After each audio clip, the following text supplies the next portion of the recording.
Hey, Coach, it's Trevor Gross from CUTigers.com. We just talked to Trenton Simpson. You've had a lot of developmental linebackers. I guess Balin Spector is an example of that this year. Is Trenton one of the most talented true freshman linebackers you've had to come in? And it seems like despite his talent, he's still very humble and very eager about just learning. Yeah, Trenton's special. In regards to just his natural talent, tremendous athlete, and very humble, great worker, tremendous teammate, very low maintenance, focused about his business. Hasn't played linebacker very long, so but he's got a lot of natural ability, instincts, toughness, tackler, can run, hit, natural striker, good pass rusher, good in space. But bad inspector the day he showed up, he was a runner and hitter too. So I don't, he probably was more natural to linebacker, even more so than Trenton, I'll be honest. But Trenton, as far as his physical gifts, are really special. As you look at Syracuse, they've had a tough start to the season. Tommy DeVito's injured. Culpepper made his first start on Saturday. He's a cancer survivor, so he's a tough kid. Had a couple of nice deep throws on Saturday. What have you seen from their offense? I know they have a new offensive coordinator, but does it seem like they're more or less the same offense in tempo that Coach Babers has run in the past? Yeah, definitely. It's still the same family. I see a team that leads the nation in turnovers. They, took North Carolina late into the second half, had a chance to win that game. Going into the last part of that game. Same thing with Duke, same thing with Pitt. They beat Georgia Tech by 3 scores a couple of weeks ago, and then same thing with Duke. I just said that: Duke, Pitt, Georgia Tech, North Carolina. Again, had a chance to going in the second half, had a chance to win all those games. So see a team that's been decimated by some injuries, but still got really good skill. Long athletes outside. 3 and 14, good physical, athletic tight ends. 87 ran away from Isaiah Simmons last year. Good backs, and quarterback, again, that's a senior, played a lot of ball. They put him in a lot of the games when the game's still in doubt. Just watched him in the Pitt game, slinging the ball around, throws the ball over the top of the Pitt defender a couple times. So they're going to really strain you vertically and force you to defend every, piece of the field, both laterally and horizontally. So, Coach Babers done a great job, developing, again, a toughness and a culture, a family and oneness and a unity. I think this will, that was a tough loss for them, but this will galvanize them for sure. And again, they've been very competitive, and again, just beat the same team that we did. They beat them up and down the field, just ragdolled them. So, our guys will need to come ready to play without question. And but they've played us tough, virtually every time we've played them. So don't expect anything different. Yes, I think they had, on paper, I think they had 7 starters back, from their offense from a year ago.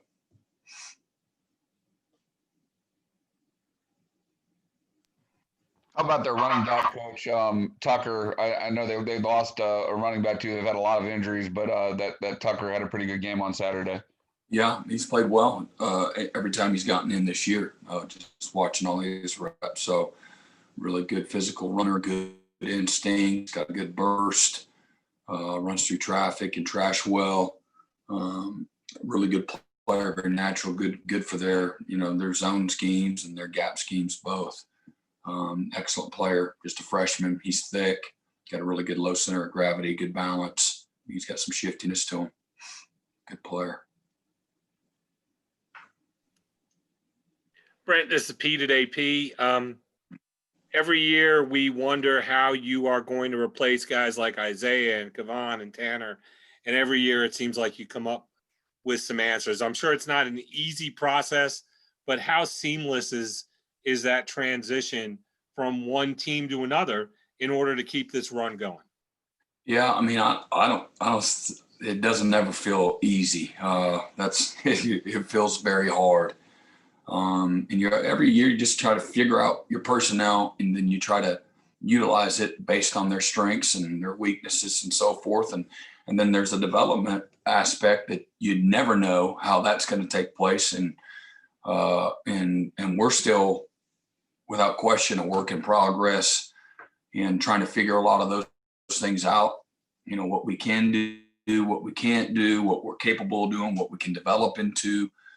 And there's so many new faces in that 2 and 3 deep that just when you think, as you're dealing with young people and young players, just when you think that you got a guy pegged, and you can be on the wrong end of it. So I say that not to be evasive, but it really is. It feels like it's a week to week thing, because you want to be able to put together a game plan that puts guys in a good position, takes advantage of their skill set, and still do what you do, in your core, philosophy as well. So it's a process. It's there's a lot of dialogue, on our staff, and really lean heavily on those coaches to, help figure all that out. And then again, as the season goes, it's a fun part. It's a challenging part of the season. And from, again, one year to the next, trying to, again, just develop guys and just figure all those parts out. Again, like I said, it's a process, to say the least. And sometimes it looks good, sometimes not so good. But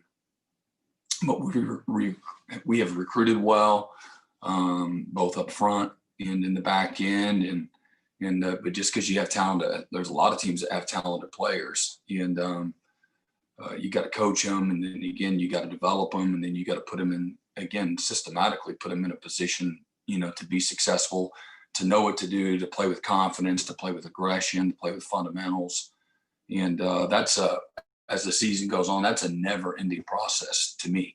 And the best players and the best teams get, you hopefully, and again, there'll be some ebbs and flows, but you hope that graph, has an incline to it, from the beginning of the year to the end. And that's when you really know you're doing a good job, as a staff, and certainly as players. Brent, is there some kind of secret in blending guys maybe who took more time to develop, like a Balin Spector or a Chad Smith last year, with 5 stars like Brian Brzee and Miles Murphy, who come in and play right away? I think you recruit character first. And certainly you're recruiting good football players, instinctual guys that can run, guys that have instincts for the game, guys that have passion, love for the game. I think you bring in, ultra talented guys that are not great team guys, or they don't like school, or they're not great teammates. They're all about themselves. I think that can be a recipe for disaster as well. So you got to be very careful. I think that's why, again, it goes back to the people first. And then you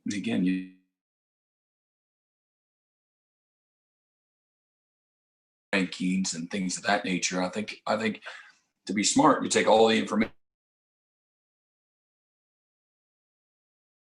you read it all out, and then every year you're kind of basing it on your needs, or maybe you're 2 or 3 years ahead, where you're putting together a puzzle, constantly. And so you're not just trying to have a great team, you're trying to have a great program. And you do that foundationally with character, with toughness, with work ethic, with guys that are consistent, the guys that are passionate, guys that love it, guys that want to be coached, guys that have a sense of humility, guys that value education. I think all those things collectively is, and we're so far from perfect, but yeah, that's kind of what you shoot for. And then I think as a staff, everybody understands, that genetic makeup, if you will, and tries to promote that and recruit that and have big picture in mind, as well. So, it doesn't always work, but I think that, in the long haul, I think it has longevity and sustainability. And then again, I think the best programs in the country and the best, when you have your best teams, I think the core foundation is you have, really good leadership, with your juniors and seniors. So those are guys that are, again, continue to promote your philosophy, they're promote showing up with the right mindset every day. And that, this is a developmental game, even Brzee and Murphy or Wilkins or Deshaun Watson or Trevor Lawrence, you go back to their freshman year to what they are now, or, from their first year to their fourth or fifth year. And they're on different planets, and that's part of, your responsibility. And that's also part of the player's responsibility to show up every day, work, grind, and then you develop, and you improve and get better. So I've always said that I would, that fourth or fifth year guy plays at such a different level than that really ultra talented first year guy. And sometimes that first year guy, he's very talented and he is not overwhelmed with, scheme and verbiage and structure and not very much free time. And he doesn't get overwhelmed. So he transitions fast. And sometimes that guy shows up, man, he just misses home. He misses his girlfriend. He don't really like school. All the structure is overwhelming him. The playbook he's spinning. He's over his head. He's got all this talent, and but he doesn't have the maturity to maybe go along with it. And so that guy takes a little bit longer. And again, so that's why I think that you're foundationally, man, you've got to be a developmental program. So you're not trying to strike lightning in a bottle. Again, because what we're talking about, what you alluded to, is that's how you have consistency as a program. And you don't have to change your messaging every year because you got a great message in the first place. You know what I mean? And same thing with how you recruit. And, and I think Coach Sweeney does a great job, with us as a staff at continue to nourish our philosophy in recruiting, the kind of people that we're recruiting, and not perfect people, but you're, again, just trying to, again, look ahead 2 or 3 years and anticipate certain things. And then again, just recruiting the right kind of people. So, and then there's a sense, again, humility, and there's a sense of commitment that, hey, when a young guy comes in and he has a mindset, yeah, this is a process, he's looking forward to that third and that fourth and sometimes that fifth year. Man, that's the backbone of your team. And if Coach Sweeney does something great, you got a long list, but he does a great job developing leadership, on our team, and accountability to our core philosophies, and just real buy-in that is not, you just can't say it, preach it. You gotta get guys to understand it, believe it, protect it, fight for it. And that's really, at the end of the day, that is your secret sauce.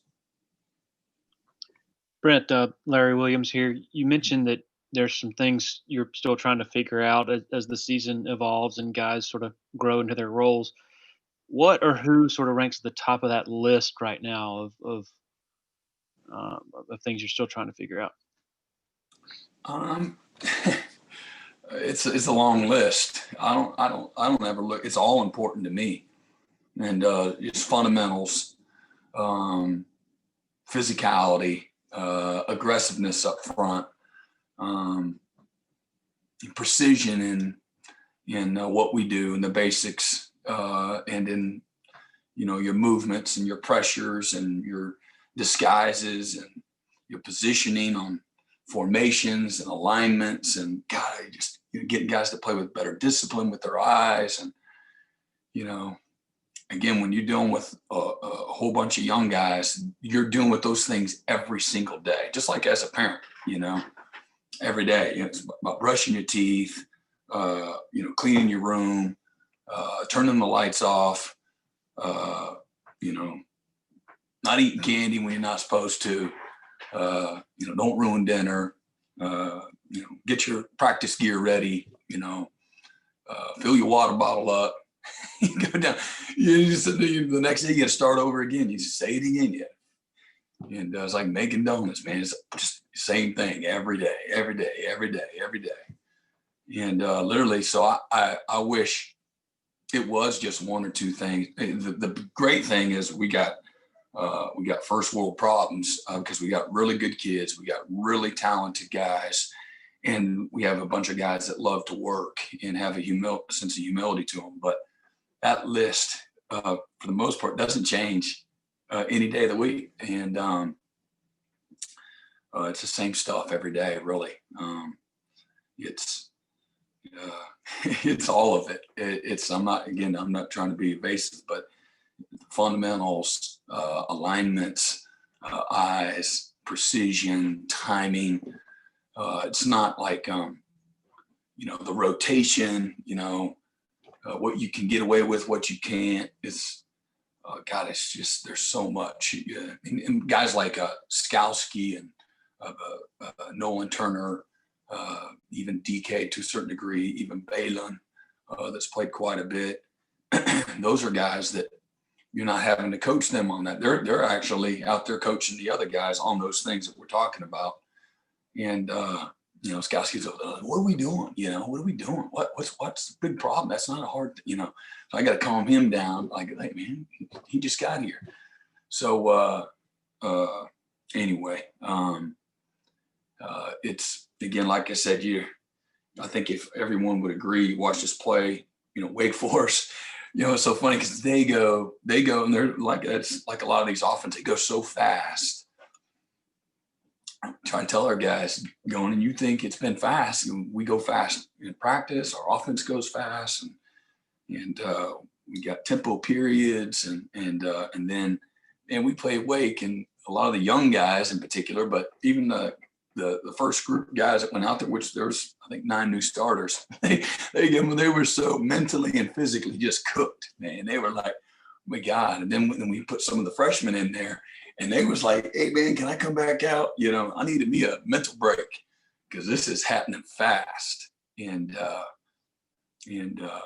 so anyway, from a process standpoint, getting guys to get more and more comfortable and consistent with their, pre and post snap processes on how you play well.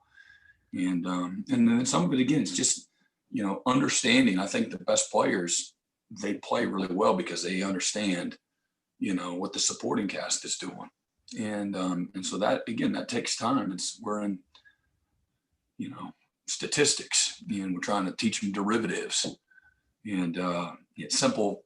The derivative of 25x is 25. Okay. So that's easy, for, somebody that's finished statistics, but there's a lot of them that are still in that first phase of the class. They haven't gotten to derivatives yet. So anyway. Coach, this is Trevor again. You just mentioned Skowski. Is he pretty similar to how Ben Boulware was at practice? How similar are their intensity levels at practice? Intensity levels pretty much identical, and but he's a little bit calmer. Very intense, super intense. Just not as loud as Ben. Ben was awesome. What they both shared, their passion, their love, their intensity for the game, their perfectionists, so hard on themselves, so demanding of themselves, never, ever, ever satisfied. And then they have this uniqueness of making everybody around them better. And that's what the great ones can do. And whether they know they're doing it, whether they're intentional about it or not, they just make people better.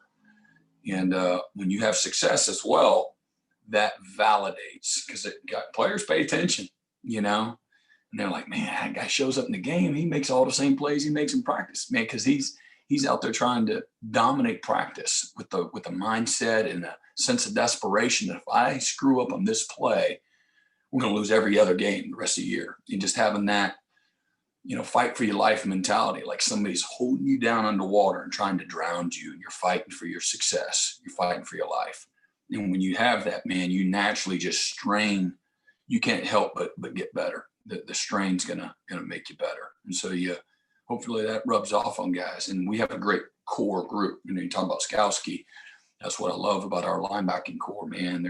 They are so hungry, humble, tough, cohesive, love, respect for one another. They're all about their business. But that doesn't happen because of me. It happens because recruiting the right kind of guys and having the right kind of leadership and having a lot of buy-in, by the guys. We'll take 2-3 more for Coach. Back to the development with the younger guys, Brent. Have you had to be exceptionally sort of cognizant and cautious to not put too much on their plate, just scheme-wise so far? Is that sort of what you're getting at? I don't know. It's all hard. It's hard. I think we do. We've done quite a bit. But you do got to be. Yeah, I mean, you're absolutely right. You can't overload them to a point. We got to do what we do. So you got to kind of meet us. But there's that other aspect. It's really more us meeting them where they're at, and then helping them have success. So I think there's. We haven't. I don't think we've been simple. I just think that we've had some guys raise their levels up, and I to try to bridge that, that gap, and it just put a lot of time into kind of, get ahead of the curve, so to speak. Brad here from Clemson SI. Turnovers, you forced 8 in the last 3 games. Piggybacking off what you're saying, is some of that because of the development of these guys fundamentally, and they're slowing down a little bit in their mental process? They're able just to make more plays on the ball? I would think that has a little bit to do with it, and no question. You always want to say absolutely yes, and when the game slows down, you'll be in the right position. You'll play with more discipline. You'll make the layups, and sometimes the layups are the throw that's right to you, like Nolan Turner's. He did exactly what he's supposed to do. Don't try to do too much. He slid right inside, that RPO, and sometimes they throw it to you, sometimes they don't. But don't get bored with doing the little things, at a really high level every single play. And when you do, you'll make all the plays you're supposed to, and then you're going to start making, some real special plays too. So I think that definitely is a part of it. Playing with aggression is part of it. Being aggressive and how you call plays. I think sometimes you try to speed things up for people. Just like the offense, they'll go fast and try to strain the defense. And what are they trying to strain? Your alignment, your assignment, your eyes, your keys, your footwork, your fundamentals. Your communication. They're trying to speed you up as well. So sometimes you do that, philosophically. We'll take one final question for Coach. Hey, Coach Brent, Venables, it's Anna this is- with Clemson 24/7. I was just, sorry, Grace. I was just No, you're curious good. Go ahead.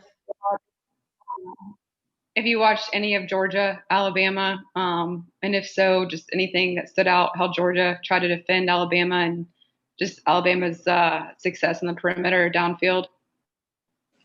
I mean, I watched it like everybody probably that loves, college football.